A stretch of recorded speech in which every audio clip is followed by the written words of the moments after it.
So, why do guys who play guitar need more than one pedal or more than one amp? When I'm asked this, I usually say to the person, "Do you like Black Sabbath?" And they'll go like, "Yeah" or "No," and you'll say, "Do you like, say, Boston?" And they'll be like, "Yeah, yeah, I like them too." And I'll be like, "Well, the difference between them is pedals, so your gear changes the sound. So one pedal and the pedals, and they'll say, well, what do pedals do?" And basically I'll say they make the guitar go vroom. And that sound that we're all looking for. Some of us are looking for the holy grail of guitar pedals, and that one's a good one, of course. Some of us all like everybody likes their muff, whether it's a muff overdrive or a Russian-made big muff. And everybody's got their own pedals that they play. Everybody's got one or two different distortion pedals that they use, and then so the distortion pedals make it go vroom, or give it a fuzzy sound. The overdrive ones make it sound like it's revving higher, I guess, in guitar automotive type terms. Then you have your swirly sounds, the phasers and the flangers, rotary speaker emulators, which are fun.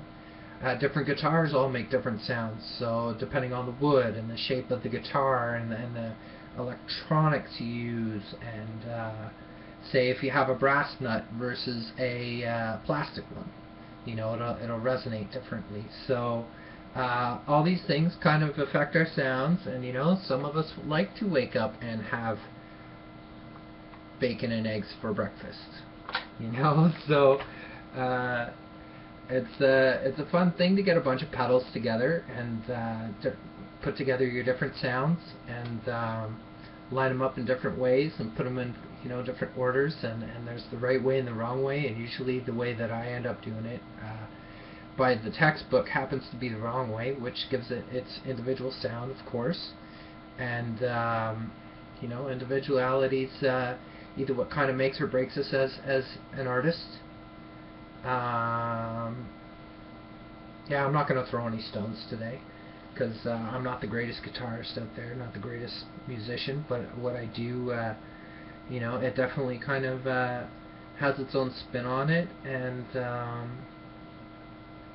yeah, like it portrays how I kind of approach the song. So some people will be like, "Yeah, you're not playing it right," and it's like, well, I've looked at the way it's supposed to be played, or the way that it was originally played, and I like doing it this way because that's my character. My character more fits with the way I'm playing it rather than doing it note for note. There are certain songs I'd love to play note for note, or at least the solos, but around that, the whole rhythm thing is supposed to be an expression of yourself, and whether you have the fanciest wah-wah pedal or the Dano wah, which has 6 different wah sounds and distortion and an octave effect on board and looks like a car.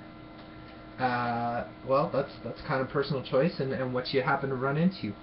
So some of us have the fancy stuff that all our heroes buy, and some of us go about it our own ways, and like our own brands. Some people love the Boss brand, some people love Dane Electro brands. I like Dane Electro and Electro-Harmonix.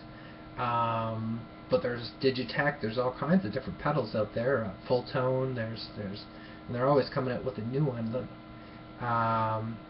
So yeah, it's basically making your own stew, your own musical stew, and the way you put it together is the way it comes across, and plus the way you play.